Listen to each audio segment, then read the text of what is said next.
On reste à la Garenne, mais pour parler justement de l'avenir du parc, avec vous, Roger Perrin, président du conseil de fondation. Bonjour. Bonjour. Alors j'aimerais parler tout d'abord chiffres, parce que c'est toujours le nerf de la guerre pour tout le monde. En quelques mots, le budget, comment il se présente? Alors, le budget se présente bien, pas aussi bien qu'on l'avait imaginé au moment de l'ouverture. Nous sommes partis d'une feuille complètement blanche. C'est toujours très délicat de faire un budget quand on n'a pas d'expérience. L'ancienne Garenne était quelque chose de fondamentalement différent. Et puis la première année a été un tel succès que ça nous a plutôt encouragé à Le jour de l'ouverture, 6 000 visiteurs. C'est ça. Donc les chiffres ne sont pas restés constants. Voilà, donc au départ, la première année, on a eu jusqu'à la fin de l'année plus de 90 000 personnes qui sont venues. Et ça nous a encouragé à être un petit peu optimistes sur les budgets des années suivantes. Et effectivement, nous avons une très bonne fréquentation, mais pas aussi élevée que ce que nous avions imaginé à l'époque. Il y a plusieurs facteurs qui peuvent l'expliquer. D'une part, quand on ouvre un parc, il y a toute une série de curieux qui viennent, dont certains étaient plutôt venus pour voir un parc d'attractions. Effectivement, là, ils ne trouvent pas. Nous ne sommes pas un parc d'attractions, nous sommes un parc animalier. Vous ne voulez pas être un parc d'attractions, pourquoi? Mais ce n'est pas l'objectif, ce n'est pas dans les missions de la Garenne. La Garenne s'est donné des missions parce que, dans un premier temps, nous sommes convaincus qu'on ne respecte que ce que l'on connaît. C'est pour ça qu'une de nos missions, c'est l'éducation à l'environnement, c'est la présentation des espèces. Et comme ça a été dit dans le sujet, c'est aussi d'expliquer pour le CRLAF, par exemple, les relations dans la nature avec les autres espèces, avec la nature en elle-même, quels sont les problèmes qui sont posés. Je crois que c'est ce rôle d'expliquer comment ça se passe dans la biodiversité. Et c'est notre première mission. Nous avons aussi une mission de réintroduction, on en a parlé avec le GIPAET.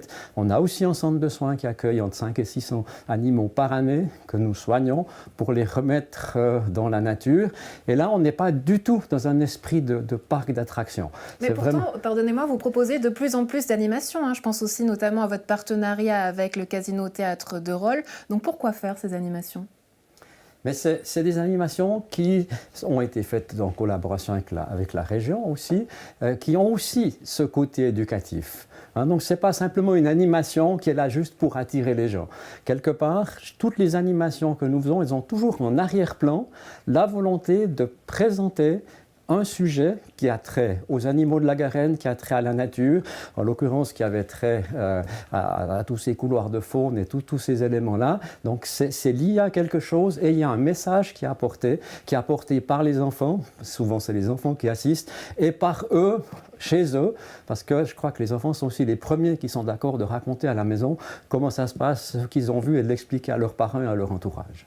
Aujourd'hui, quel mode de financement vous souhaitez pour le parc ? Alors, pour aujourd'hui, nos entrées couvrent à peu près les 3/4, un peu plus des 3/4 des recettes du parc. Et nous avons à peu près un quart qui vient de dons. Et effectivement, nous aurions aimé être plus haut dans le financement direct par les recettes des entrées, pour que les dons, qui sont plus aléatoires, ne puissent être utilisés pour des nouveaux développements et pas forcément pour le ménage annuel. Donc c'est un petit peu là que nous sommes en retrait. Et effectivement, nous partons aussi du principe que ce soit l'éducation à l'environnement, que ce soit le centre de soins ou la réintroduction d'espèces menacées, c'est une forme de service public.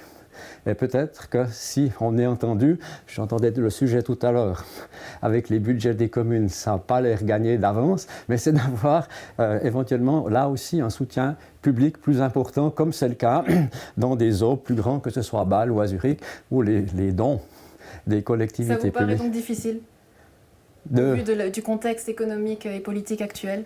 Mais je crois que c'est une question de priorité, c'est une question de savoir si on travaille à court terme, si on travaille à long terme. Et je pense que la Garenne, avec les missions qu'elle s'est données, a plutôt tendance à viser sur le long terme. Et je pense que ce serait un bon investissement, oui. J'aimerais vous faire réagir sur un autre élément justement d'actualité. Vous parlez d'éducation. Aujourd'hui, beaucoup d'actions des antispécistes avec des actions très fortes, virulentes. Vous parlez d'éducation. Donc, est-ce que ce genre d'actions vous font peur pour un parc animalier comme la Garenne ? Oui et non. Oui, parce qu'on ne sait jamais. Donc, à un moment donné, quels sont les objectifs précis et les cibles de ces groupements qui ont le droit d'avoir un certain nombre de pensées. Ce qui est dommage, c'est que leurs actions, à mon avis, les desservent. Mais donc oui, on peut en avoir peur. Et non, parce qu'effectivement, il faut savoir qu'à la Garenne, actuellement, donc pratiquement la quasi-totalité des animaux que nous avons ont passé à travers un centre de soins, ou au minimum donc, sont venus d'autres parcs.